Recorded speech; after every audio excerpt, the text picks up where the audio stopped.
अस्सलाम वालेकुम, this is me Ahmed Sufiyan with natural beauty and too much cuteness के साथ मैं लेकर आया हूँ तमाशा की एपिसोड नंबर 6 का रिव्यू। हम जानेंगे इस रिव्यू के अंदर कि असल में तमाशा हो भी रहा है या नहीं। पहले सेगमेंट का नाम है बोरिंग। क्या रहा बोरिंग, क्या नहीं देखना है हमें, हम डिस्कस करेंगे उन चीज़ों को। हमें नहीं देखना है लाला की बीमारियों के बारे में, हमें नहीं जानना, हमें अब कोई गर्ज नहीं है। वो 1 घंटे का शो होता है और 1 घंटे के अंदर अंदर हमें चाहिए एंटरटेनमेंट, मसाला, मिर्चें, हंगामा, तमाशा। तो हमें लाला की जो है वो चीज़ों को नहीं देखना है। और दूसरा जो बोरिंग कर रहा है वो है उमर आलम का जो बिहेवियर है वो कुछ ख़ास पसंद नहीं आ रहा है। या तो वो इरिटेट करके दूसरे को चाहते हैं कि वो रिएक्ट करे, लेकिन दूसरे इतने मैच्योर हैं वो रिएक्ट नहीं करेंगे। अगर वो रिएक्ट करेंगे भी तो अदनान सिद्दीकी आ जाएंगे। अदनान सिद्दीकी तो ये जानते ही हैं कि उमर आलम जो है वो हल्का हल्का दूसरों को चूंटियाँ काटता रहता है, जिसकी वजह से उन्होंने ये रिएक्ट किया होगा। क्योंकि उमर आलम से पहले 3 से 4 गलतियाँ हो चुकी हैं, जिनमें से एक साबित हुई थी और 3-4 जो थी वो गलतफहमी का शिकार रही थी। तो ये था जी जो 10 मिनट, शुक्र है टाइमिंग जो है बोरिंग सेगमेंट्स की, बोरिंग कंटेंट की वो कम की गई है। 7 से 8 मिनट, वो बोरिंग कंटेंट को 20 मिनट से 7 से 8 मिनट पे ले आए, जो कि बहुत अच्छा रहा। हमारे इस सेगमेंट का नाम है डेढ़ शाना। कौन है जी डेढ़ शाना, कौन कर रहा है प्लानिंग, किसको आ गई है गेम की समझ, हम बताएंगे आपको। गेम समझ आई है माहिरा को। माहिरा ने आदि से जाके कहा कि आदि, मेरी गेम, मेरी कैप्टनसी में जिसने ख़राबी पैदा की जब मैं वज़ीर बनी थी वो थी मरीहा। और बिल्कुल मरीहा ने किचन डिपार्टमेंट के अंदर जो अपनी अथॉरिटी दिखाई उसकी वजह से हुई थी वहाँ पे ख़राबियाँ, जिसकी वजह से ही अदनान सिद्दीकी को बार बार आना पड़ता था और फिर वही कहना पड़ता था, एडवर्टीजमेंट करनी पड़ती थी, सर्फ एक्सेल, ब्राइट, कश्मीर तो वो सब कुछ हमें भी बर्दाश्त करना पड़ा सिर्फ मरीहा की वजह से।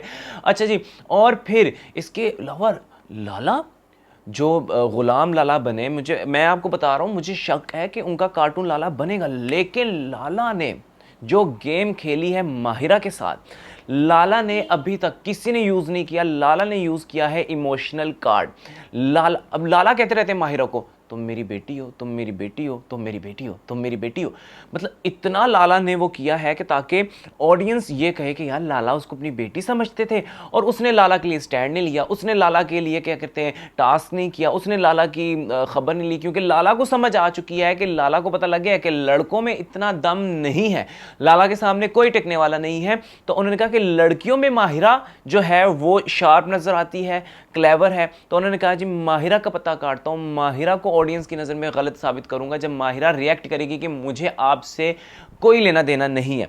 सो जी, लाला की जो ये प्लानिंग प्लॉटिंग है हमें तो अच्छे से दिख रही है और कहीं ना कहीं लाला ने इसका इजहार भी किया। लेकिन लाला ने यहां पर दिखाई जहानत, एक और जहानत जिसने दिखाई, जो डेढ़ शाना बना भाई मेरे लिए, तो वो इस एपिसोड का रहा होगा हीरो। ठीक है, क्योंकि वो उसने, किसी ने हिम्मत नहीं की। साइम ने टास्क के दौरान बोला कि यार सईदा, तुम्हें क्या वाकई फायजा को जितवाना है, क्या तुम आगे भी जितवाओगी? तो सईदा ने पता नहीं उसका क्या इररेलेवेंट सा जवाब दिया, जो कि बिल्कुल समझ में नहीं आया एज ऑडियंस। और जो जिस नज़र से हम देखते हैं रियलिटी शोज़ को, हमें तो यही समझ आती है कि एक वक्त पर आकर सबको एक दूसरे का पत्ता काटना है, गुड्डी कटेगी। लेकिन सईदा ने तो इस तरह किया कि मुझे कोई भी आकर कह देता तो मैं उसके लिए कर देती। आप इतनी दयालु क्यों हैं, मुझे तो ये समझ नहीं आई। और फिर मरीहा ने जो है वो आमिना के लिए वहाँ पर जाकर बिल्कुल भी दो नहीं की, क्योंकि मरीहा को किसी से फेवर चाहिए नहीं। ठीक है, अगर मरीहा को फेवर चाहिए होती तो वो रऊफ लाला का पिछले टास्क के अंदर जिसमें कार्ड हासिल किया था उसमें जाकर उनके तरले मिनते कर सकती थी। तो वो मतलब कि वो कहती है कि मैं कर लूँगी, उसमें है दम, और वो कर लेगी। जो हमें नज़र आ रहा है मरीहा आगे जाके जो है वो सबकी नज़रों में बुरी भी बनने वाली है, क्योंकि मरीहा अपने लिए स्टैंड लेती है। उसके बाद सबसे ज़्यादा मज़ा आया जब माहिरा ने ये नोटिस किया। अच्छी बात है, अक्लमंदी की निशानी कि आप अक्ल रखते हैं। माहिरा ने कहा कि अगर साइम ने ये बात उठाई है तो क्यों ना मैं भी कन्विंस करूं। फिर उसने नुमान को कहना शुरू कर दिया कि आप वाकई नेगा जी को जितवाना चाहते हैं, वो तो पहले इतने स्ट्रॉन्ग हैं, तो आप क्यों करना चाहते हैं, वो तो वैसे ही जीत जाएंगे। मुझे समझ नहीं आई कि बाकी सब ने कोशिश क्यों नहीं की, क्यों सईदा ने कोशिश नहीं की, क्यों जो है वो सहर ने कोशिश नहीं की। इन सब को मिलकर, किसी दो बंदों को मिलकर एक बंदे का जो था वो ब्रेन वॉश करना चाहिए था कि आपको उसके लिए नहीं खेलना चाहिए, वो यहां पे डिजर्व नहीं करती है। और अगर आप चाहते हैं कि आप आगे की तरफ बढ़े तो जरूरी था कि आप किसी कमजोर को बचाते और सब जो स्ट्रांग थे उनको नॉमिनेशन में रहने देते, ताकि एलिमिनेट होकर कोई जो है वो स्ट्रांग पर्सन बाहर निकल जाता। ऐसा भी नहीं किया, मतलब कि अक्लमंदी दिखाई, डेढ़ शाना अपनापन दिखाया, लेकिन उस लेवल का नहीं दिखाया जिस तरह की हम तवक्को कर रहे हैं कि ये, क्योंकि एजुकेटेड लोग हैं, उन्होंने दुनिया देखी है, एक्सपीरियंस किया है, इस फील्ड में उठना बैठना उनका रहा है कई सालों से। जो भी लोग इस फील्ड के अंदर हैं 7-8 साल का उनका तजर्बा है, तो 7-8 साल में आप ये तो सीख जाते हैं कि दूसरे को आपने जो है किस तरह से डील करना है और अपने कदम किस तरह जमाने हैं। तो वो चीज़ें हमें देखने के लिए बिल्कुल भी नहीं मिली, लेकिन हाँ शुक्र है 6वीं एपिसोड में, 6 एपिसोड में कुछ जो है वो डेढ़ शानापन हमें दिखने को मिला, जो कि अच्छी बात है। हमारे इस सेगमेंट का नाम है टास्क। टास्क दिया गया और किन के लिए था, जो कि नॉमिनेटेड थे लोग, उनको थर्ड टाइम ये मौका मिला था कि वो अपने आप को सेव कर सकते थे। किसने किसको चूज किया वो आप सब जानते हैं, लेकिन हम डिस्कस करेंगे उसमें मेन पहलू के बारे में जो मुझे देखने के लिए मिला जब आमना ने मरीहा से कहा कि बहन तुम मेरे लिए जो है ना वहां पे 6 घंटे के लिए खड़ी रहो, ठीक है, तुम्हारी बहुत मेहरबानी, मैं बच जाऊंगी। लेकिन सामने से उठकर आए साइम। साइम ने कहा नहीं, मैं हूं आमना यहां पर तुम्हारे लिए, मुझे पैसे दिए गए हैं, मुझे एयरवाई की तरफ से पैसे मिले कि तुम्हारा ख्याल मैंने रखना है, मैं खड़ा हूंगा, मैं दिखाऊंगा तुम्हारी और अपनी दोस्ती और अपना बॉन्ड। साइम जो दिखाने की कोशिश कर रहे हैं, जो वो पहले जिस तरह आमिना ने मरीहा को कहा कि साइम जो है जो मुझ पे इस तरह मुझे घूर रहा है और देखता रहता है, किस तरह देखता है, थोड़ा वो अच्छा नहीं लगा। मतलब कि जिस तरह वो बता रही थी कि मुझे वो देखता है। अगर आप अनकंफर्ट हैं तो आप वो भी रजिस्टर्ड करवाएं, अगर आप नहीं हैं तो आप वो भी बताएं। आप इल्ज़ाम उस पर लगा रही हैं, मज़े आप भी ले रही हैं।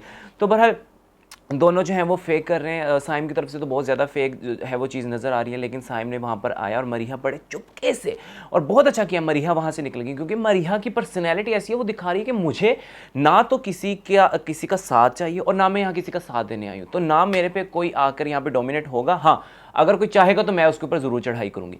ये जो है ना मरीहा की मुझे पर्सनैलिटी समझ में आई है। ठीक है, वो खुलकर सामने आ रही है, वो नेचुरल है, वो दिखता है, अच्छी बात है, रियल है। उसके बाद साइम उसके लिए चूज हो गए, लेकिन लाला, ओए होए होए होए होए होए, लाला के लिए तो थम्स अप। लाला ने क्या इमोशनल गेम खेली। लाला ने चूज किया माहिरा को, क्या कह के, माहिरा तुम्हें मैं अपनी बेटी कहता हूँ, तुम्हें मेरे लिए स्टैंड लेना है और तुम लोगी लोगी लोगी स्टैंड लोगी। और माहिरा जो है वो इमोशनली ब्लैकमेल होकर वो एक बंद बॉक्स के अंदर चली गई। बात करें सईदा की और सहर की, तो वो तो बस उनको था कि हमें कोई बस चूज़ कर ले, हम वहाँ पर खड़े हो जाए। निगाह ने अच्छा किया, निगाह जी ने, कि उन्होंने नुमान को चूज़ किया, क्योंकि नुमान जो है वो फिजिकली स्ट्रॉन्ग दिखते हैं और वो था कि वो सर्वाइव कर जाएंगे।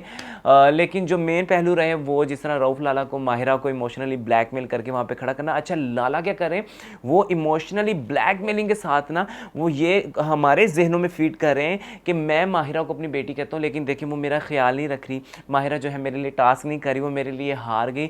तो उनको पता लग चुका है कि लड़कों में दम नहीं है। मुझे रऊफ़ लाला की जो जर्नी है वो आगे जाती हुई नज़र आ रही है। जितने भी लड़के हैं उनमें उनकी जर्नी जो है वो आगे जाती हुई नज़र आ रही है। और लाला का ये रिकॉर्ड रहा है कि लाला जहाँ जिस शो में गए हैं वाकई हकीकतन उन्होंने उसको विन किया है। अब अगर बात करें, उनको दिखा कि माहिरा जो है लड़कियों में जो है वो आगे जा सकती हैं, तो उन्होंने क्या किया है कि माहिरा को इमोशनली ब्लैकमेल कर कर उनका एक, कहते हैं ना, वो एक बिल्कुल उनका इमेज बना देंगे कि मैं इसको बेटी कहता हूँ, लेकिन ये मेरे से आवाज़ार आ चुकी है, इसने मेरी इज्जत नहीं की, इसको तमीज़ नहीं है। तो कुछ वो इस तरह का हमारे जहनों में फीड करना चाह रहे हैं। लेकिन लाला, हम भी डेढ़ शान है, हमें भी सारी समझ आती है। तो इस तरह जी टास्क को आगे खेला गया। वहाँ पर जाकर जो साइम ने जो बात की कि सईदा को, कि तुम क्यों आमना को जिताना चाहती हो, तुम फायजा को जिताना चाहती हो, कि आगे भी जितवाओगी। उसके बाद माहिरा का बार बार उस पर टारगेट करना।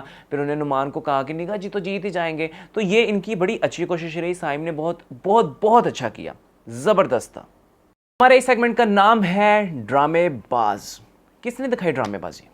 ड्रामेबाजी दिखाई निगाह जी ने।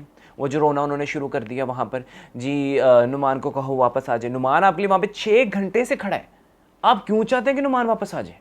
मुझे ये चीज़ तो बिल्कुल समझ नहीं, ये क्या ड्रामेबाजी थी आपकी।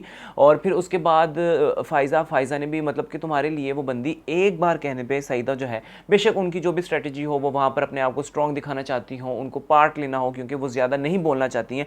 जब आप ज़्यादा बोलते हैं तो आपकी पर्सनैलिटी खुलकर सामने आती है, तो आप इंसान डरता है कि उसकी नेगेटिविटी जो है वो लोगों को नज़र ना आ जाए, कहीं लोग उसे नफ़रत ना करने लगें। तो इसको देखते हुए लड़कियाँ बड़ी अभी खामोश हैं, लेकिन अभी ये 1.5 महीना चलेगा, तो उसमें कहीं न कहीं हमें वो झलकी आपकी पर्सनैलिटी की नज़र आ ही जाएगी। और हमें वही बंदा चाहिए जो रियल हो, जो रियलिटी बेस खेले वहाँ पर। बहरहाल इन दोनों का बड़ा ही फजूल में इन्होंने रोना शुरू कर दिया कि हमारे बंदों को कहो बाहर पैगाम भेज रहे हैं। आपको तो उनका जज्बा, हौसला बढ़ाना चाहिए था, आप लोग वहाँ पर इस तरह के पैगाम भेज रहे हैं कि अंदर आ जाएं। तो जो मुझे बिल्कुल भी अच्छा नहीं लगा कि एक दो लोग आपके लिए इतना अच्छा खेल रहे हैं और आप उनको अंदर बुला रहे हैं, उसके बाद इतना अच्छा खेल जा रहा था, समझ नहीं आई कि वो क्या है कि टास्क को ख़त्म करवा दिया गया। वो बेशक अगले दिन तक खड़े रहे, हमें भी तो यही देखना है कि किसमें कितना स्टेमिना है, किसकी कितनी दोस्ती है, कौन किसके लिए कितना बर्दाश्त कर पाता है। आप बीच में उनको पानी पिलाना शुरू कर दिया, फिर वो पानी जब पिला रहे हैं तो उसके अंदर भी हमें कहीं बैलेंस नहीं दिखा, किसी को जल्दी पिला दिया, किसी को लेट पिला दिया। इस तरह तो हमें एज ऑडियंस ये लगेगा कि ये चाहते हैं कि वो बंदा जिसके लिए वो खड़ा है वो एलिमिनेट हो जाए, तो हमें तो यही समझ आएगी। तो और मुझे बड़ा अच्छा लगा जिस तरह माहिरा ने पीते पीते जो है वो पानी को बाहर फेंक दिया। और फिर अगर वो ये चाहते, अगर थोड़ी सी अपनी अक्ल यूज़ करते तो ये स्लोली स्लोली भी पानी को ख़त्म कर सकते थे, चाहे 1 घंटा लेते, क्योंकि टाइमिंग फ़िक्स नहीं थी पानी ख़त्म करने की। तो इस तरह जो है निगाह जी और फ़ायज़ा जी की मुझे जो इसमें है वो ड्रामेबाजी देखी, मुझे बिल्कुल भी अच्छा नहीं लगा। हाँ, वो बहरहाल ये करके वो स्क्रीन पर ज़रूर आए हैं, लेकिन एक अच्छा इमेज नहीं आया। इसकी जगह वो ये पैगाम भेजते कि आपको खड़े रहना है और मैं आपके लिए रिटर्न में यही सब कुछ करूंगा, इस तरह का कुछ बोलते हो और अब कहते कि हम यहाँ पे प्राउड है। कुछ अच्छा बोल सकते थे, कुछ अच्छा कर सकते थे। हमारे इस सेगमेंट का नाम है हीरो ऑफ द एपिसोड, मतलब हीरो भी हो सकता है, हीरोइन भी हो सकती है।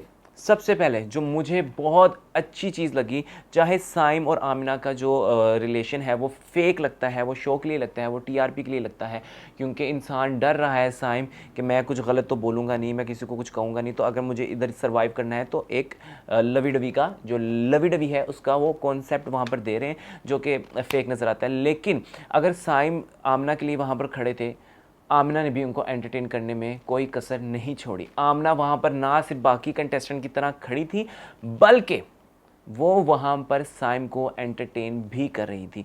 अच्छा, एक चीज़ समझ नहीं आई, ना घर वालों ने प्लानिंग प्लॉटिंग की, ना जो बॉक्स के अंदर हैं किसी ने टीम बनाकर, किसी ने, दो बंदों ने भी मिलकर एक बंदे को टारगेट नहीं किया, किसी का ब्रेन वॉश नहीं किया। 15-20 मिनट की एफर्ट के बाद वो थक जाते हैं। भाई अगर आपको किसी का ब्रेन वॉश करना भी है, आपको या तो किसी कमज़ोर को निकालना चाहिए या किसी स्ट्रॉन्ग को निकालना चाहिए। आपको चाहिए कि आप किसी कमज़ोर को बचाते, ताकि जब आप नॉमिनेट होते तो वो जो वीक है वो बंदा जो है वो एलिमिनेट हो सकता था। आपको चाहिए था कि आप सारे स्ट्रॉन्ग को जो है वो नॉमिनेशन में रहने देते। ना अंदर घर वालों ने किसी ने मिलकर प्लानिंग प्लॉटिंग की, ना बाहर वालों ने की। तो बस सबको जी अकेले सोलो इंडिविजुअल खेलना है, दिमाग नहीं यूज़ करना, चक्करबाजियाँ नहीं करनी। तो इसलिए मुझे लगा कि थोड़ी सी यहाँ पर ख़राबी है। लेकिन आमना मेरे लिए जो है वो हीरोइन ऑफ द एपिसोड रही। इसके बाद हीरो ऑफ द एपिसोड रहे रऊफ़ लाला। रऊफ़ लाला ने क्या ही इमोशनली माहिरा के साथ खेला है। हालांकि माहिरा खुद बड़ी एक कहते हैं ना सास है, चला किस्म की सास है घर की, उसके बावजूद लाला ने उनको अपने हाथों में भी लिया हुआ है। माहिरा को भी समझ नहीं आ रही, जो कि जल्द जल्द समझ आ जाएगी। हमारे इस सेगमेंट का नाम है विलन ऑफ द एपिसोड।